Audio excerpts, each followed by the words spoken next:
ഇതൊരു മുംബൈയുടെ ഇന്നത്തെ എപ്പിസോഡ് റിവ്യൂ വിശേഷങ്ങളിലേക്ക് എല്ലാവർക്കും സ്വാഗതം. വീഡിയോയിലേക്ക് കിടക്കുന്നതിന് മുമ്പായിട്ട് വീഡിയോ ഇഷ്ടമാണെന്നുണ്ടെങ്കിൽ എല്ലാവരും ഒന്ന് ലൈക്ക് ചെയ്ത് ഹൈപ്പ് ചെയ്ത് കാണാൻ വേണ്ടി ശ്രമിക്കണേ. ബാലചന്ദ്രൻ ഒരു കുഞ്ഞു കുട്ടിയെ പോലെ ആയത് എന്തുകൊണ്ടാന്ന് ചോദിക്കുമ്പോൾ ഞാനുള്ളത് കൊണ്ടാണെന്നാണ് അലീനയുടെ മറുപടി. അതുകൊണ്ടല്ല, നീ എന്റെ മോളായതുകൊണ്ടാണ്. വൈജ നിന്റെ അമ്മയൊന്നുമല്ല, പട്ടി പെട്ടതുപോലെ ഇട്ടിട്ട് പോയതല്ലേ. ഞാനാണ് നിന്റെ അച്ഛൻ. പ്രജിത മമ്മി എന്തുകൊണ്ടാണ് ഭൂമിയിൽ മറ്റാരേക്കാളും നല്ല അമ്മയായത് നിനക്ക്?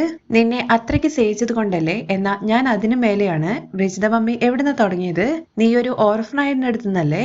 എന്നാ ഞാൻ അങ്ങനെയാണോ? അല്ല, ഞാൻ എവിടുന്ന തുടങ്ങിയത്? എന്നെ വെറുക്കുകയും ചവിട്ടി പുറത്താക്കുകയും ചെയ്യേണ്ടടുത്തുനിന്ന്. അപ്പോഴേക്കും ബാലചന്ദ്രനാണെങ്കിൽ കൈകൊണ്ട് മതി എന്നുള്ള രീതിയിൽ കാണിക്കുവാണ്. മതി, നിനക്കറിയാലോ അത് മതി എന്ന് പറയുകയും ചെയ്യുന്നുണ്ട്.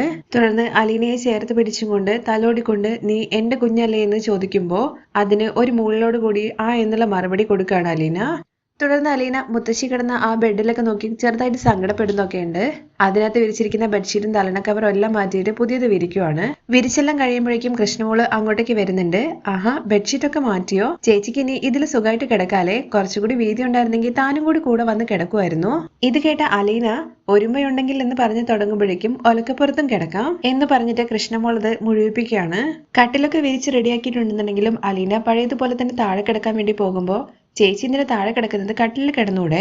അത് മുത്തശ്ശിയുടെ ബെഡല്ലേ? ആണ്, പക്ഷെ മുത്തശ്ശി ഇവിടെ ഇല്ലല്ലോ. തിരിച്ചു വരുന്ന സമയത്ത് മോളെ മുത്തശ്ശിക്ക് അതിനകത്ത് കിടക്കണ്ടേ? അതിന് മുത്തശ്ശി തിരിച്ചു വരണ്ടേ? ഒരാള് തിരിച്ചു വരണമെന്നുണ്ടെങ്കിൽ അയാളെ നമ്മൾ ഒരുപാട് മിസ് ചെയ്യണം. ആ ആളിന്റെ സ്ഥാനം ഒഴിഞ്ഞു കിടക്കുമ്പോൾ നമ്മൾ എപ്പോഴും ഓർക്കും ആ ആളെ ഇങ്ങ് വന്നിരുന്നെങ്കിലോ എന്ന്. അത് വർക്ക് ചെയ്യും. ആ ഫീല് ഇങ്ങോട്ടേക്ക് വരും. ഞാൻ ആ ബെഡ് കയറി കിടക്കുന്ന സമയത്ത് മുത്തശ്ശിക്ക് ഇങ്ങോട്ട് വരാനുള്ള ഫീലിംഗ് കുറച്ച് കളയുന്നത് പോലെയാണ്. അതുകൊണ്ട് മുത്തശ്ശി വരട്ടെ. ഇത് കേട്ട കൃഷ്ണമോൾ ആണെന്നുണ്ടെങ്കിൽ എനിക്ക് ഇഷ്ടമായി ചേച്ചി ഇപ്പൊ പറഞ്ഞെന്ന് പറയാണേ. അത് കേട്ട അലീനയാണെങ്കിൽ തലയിലൊന്നും തലോടിയിട്ട് പോയി കിടന്നോ എന്ന് പറയുന്നുണ്ട്. ഗുഡ് നൈറ്റും പറഞ്ഞിട്ട് കൃഷ്ണമോള് അവിടുന്ന് ഇറങ്ങി പോവാണ്. അത് കഴിഞ്ഞ് അലീനയാണെങ്കിൽ ലൈറ്റൊക്കെ അണച്ചിട്ട് കിടക്കാൻ വേണ്ടി പോകുമ്പോഴേക്കും കൃഷ്ണമോള് പായും തലനൊക്കെ എടുത്തിട്ട് അങ്ങോട്ടേക്ക് വരുന്നുണ്ട്. എന്നിട്ട് ചേച്ചിയുടെ കൂടെ കിടക്കണോ എന്ന് പറഞ്ഞിട്ട് അവിടെ കിടക്കുവാണ്. അലീന വല്ല ആവശ്യമാണോ എന്നൊക്കെ ചോദിക്കുമ്പോഴേക്കും കൃഷ്ണമോള് വേണോ എന്ന് പറഞ്ഞ് നിർബന്ധിച്ചിട്ട് അവിടെ കിടക്കുവാണ്. കിടന്നതിന് ശേഷം കൃഷ്ണമോള് ചോദിക്കുന്നത് ചേച്ചി ഈ വീട്ടില് ഞങ്ങളുടെ ചേച്ചിയായിട്ട് ജനിച്ചാൽ മതിയായിരുന്നു അല്ലേ എന്നാണ്. ഇപ്പോഴും ഞാൻ നിങ്ങളുടെ എല്ലാവരുടെയും ചേച്ചിയല്ലേ. നീ എന്റെ കുഞ്ഞനിയത്തിയല്ലേ. നീ എന്റെ പൊന്നുമണിയല്ലേ എന്നൊക്കെ പറഞ്ഞിട്ട് അലീന ഇങ്ങനെ കൊഞ്ചിക്കുമ്പോ അതേ എന്ന് പറഞ്ഞിട്ട് കരഞ്ഞുകൊണ്ട് അലീനയെ ഒരൊറ്റ കെട്ടിപ്പിടിക്കലാണ് കൃഷ്ണമോള്. എന്തിനു മോളെ കരയുന്നത് എന്നുള്ള കാര്യം ചോദിക്കുമ്പോ സന്തോഷം കൊണ്ടാ എന്ന് പറഞ്ഞിട്ട് രണ്ടുപേരും കൂടി കെട്ടിപ്പിടിച്ച് കിടക്കുവാണ്. തുടർന്ന് പിറ്റേ ദിവസം രാവിലെയാണ് കാണിക്കുന്നത്. മാമച്ചന്റെ കൈയും പിടിച്ച് രേവതിക്കുട്ടി കോളേജിൽ പോകാൻ വേണ്ടിയിട്ട് റെഡി ആയിട്ട് ഇറങ്ങുവാണ്. ജോസൂട്ടി ചേട്ടനാണെന്നുണ്ടെങ്കിൽ മാമച്ചനെ കൊണ്ട് വണ്ടി ഓടിപ്പിക്കില്ല എന്ന മട്ടിൽ ഡ്രൈവർ സീറ്റിൽ കയറി ഇരിക്കുന്നുണ്ട്. ഇത് ചോദ്യം ചെയ്ത രേവതിക്കുട്ടിയുടെ അടുത്താണെന്നുണ്ടെങ്കിൽ ഇന്ന് ഞാൻ വന്നിട്ട് ഇവളുടെ കോളേജൊക്കെ ഒന്ന് കാണട്ടെ, എല്ലാവരും കയറിക്കോ എന്ന് പറയുന്നുണ്ട്. എന്റെ കോളേജ് കണ്ടിട്ട് ജോസൂട്ടി ചേട്ടൻ എന്ത് ചെയ്യാനാണ്? അവിടെ ചെന്നിട്ട് പെണ്ണുങ്ങളെ വായി നോക്കി നിൽക്കാനാണോ? ദേ, ഞാൻ അത്രക്കാരനൊന്നുമല്ല. അല്ലെങ്കിൽ നിനക്ക് നിലത്തല്ലല്ലോ നിപ്പ്. ഇപ്പോഴാണെന്നുണ്ടെങ്കിൽ കോളേജ് കുമാരിയായി. നിന്നെ അങ്കിളും ആന്റിയും കൂടി ചേർന്നിട്ട് വഷളാക്കി വെച്ചിരിക്കുകയാണ്. അവരുടെ സംസാരത്തിനിടയിൽ മാമച്ചനാണെന്നുണ്ടെങ്കിൽ ഡ്രൈവർ സീറ്റിൽ കയറി ഇരിക്കുന്നുണ്ട്. നിന്നെ ഞാൻ കോളേജൊക്കെ പിന്നെ കൊണ്ടുപോയി കാണിക്കാമെന്നും ഇപ്പൊ രേവതിക്കുട്ടിയുടെ പപ്പയുള്ള സ്ഥാനത്താണ് ഞാൻ ഇരിക്കുന്നത്. രേവതിക്കുട്ടിയുടെ പപ്പയായിട്ട് നീ പോവെങ്കിൽ നീ കയറിക്കോ. ജോസൂട്ടി ആണെന്നുണ്ടെങ്കിൽ പിണങ്ങിട്ട് അങ്ങ് കയറി പോകുന്നുണ്ട്. ഞാനും ഗ്രേസിയും കൂടി ചേർന്നിട്ട് രേവതിക്കുട്ടിയും കൊണ്ടിട്ട് കോളേജിൽ പോവാണ്. അപ്പൊ വീട് നോക്കാൻ വേണ്ടിയിട്ട് ആള് വേണ്ടേ? ഉടനെ തന്നെ രേവതിക്കുട്ടി പറയുന്നുണ്ട് പട്ടിക്ക് തീറ്റ കൊടുക്കണ്ടേ. ഗ്രേസിന്റെ ആണെങ്കിൽ താഴേക്ക് ഇങ്ങനെ ഇറങ്ങി വരുന്നുണ്ട്.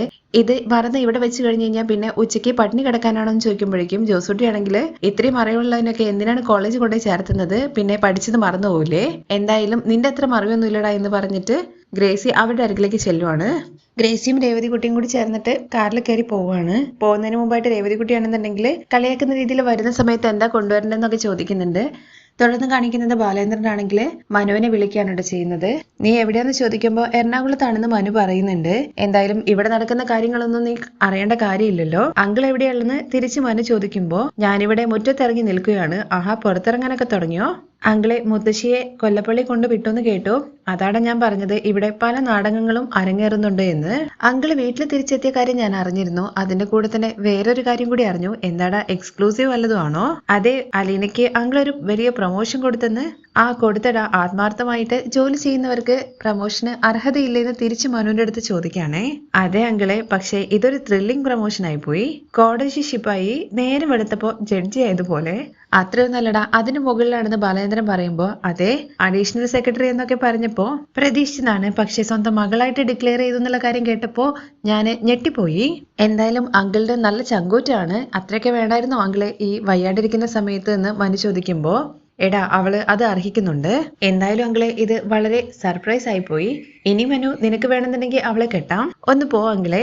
അങ്കിള് പിന്നെ ഞെട്ടിക്കുകയാണല്ലോ. എടാ നിനക്ക് അവളെ ഇഷ്ടമാണെന്നുള്ള കാര്യമൊക്കെ എനിക്കറിയാം. വീട്ടു ജോലിക്കാരിയാണ്, ഹോം നേഴ്സാണ്, അനാഥയാണ്. ആ ഇഷ്ടം അങ്ങ് കൂടുതൽ പ്രകടിപ്പിക്കാതെ കയ്യാലപ്പുറത്ത് തേങ്ങയെ പോലെ ഇരിക്കുകയാണെന്നുള്ള കാര്യവും എനിക്കറിയാം. ഒന്ന് പോ അങ്കിളെ എന്ന് മനു പറയുമ്പോ എടാ ഞാൻ ചുമ്മാ പറഞ്ഞതല്ല. ബബിതയ്ക്കും കൃഷ്ണമോൾക്കും കിട്ടുന്ന അതേ സ്നേഹവും പരിഗണനയും സ്വത്തും എല്ലാം ഞാൻ അലീനയ്ക്കും കൊടുക്കും. അങ്കിൾ എന്തൊക്കെയായി പറയുന്നത്? എനിക്ക് അതിന്റെയൊക്കെ വല്ല ആവശ്യമുണ്ടോ? എനിക്കൊരു ജോലിയില്ലേ? ഒരു പെണ്ണിനെ പോറ്റാനുള്ള കഴിവില്ലേ? എടാ ഇനി നിനക്ക് കഴിവില്ലെങ്കിലും അവള് നിന്നെ നോക്കും, ഞാൻ ഗ്യാരണ്ടിയാണ് അതിന്. അങ്കിൾ ഇങ്ങനെ പോയി കഴിഞ്ഞു കഴിഞ്ഞാൽ ഇപ്പൊ തന്നെ എന്റെ കല്യാണം നടത്തുന്നതാണല്ലോ തോന്നുന്നത്. എടാ ഞാൻ പറഞ്ഞു വരുന്നത് എന്താ വെച്ചാല് അവള് അനാഥയാണ്, വീട്ടു ജോലിക്കാരിയാണെന്ന് പറഞ്ഞ് മാറ്റി നിർത്താൻ പാടില്ല. അങ്ങനെ മാറ്റി നിർത്തി കഴിഞ്ഞു കഴിഞ്ഞാൽ അതിന്റെ നഷ്ടം നിനക്ക് തന്നെയാണ്. അതൊക്കെ എനിക്കറിയാം അങ്കിളെ എന്ന് പറഞ്ഞിട്ട് കുറച്ചു നേരം കൂടി രണ്ടുപേരും കൂടി ഫോണിൽ സംസാരിക്കുന്നുണ്ട്.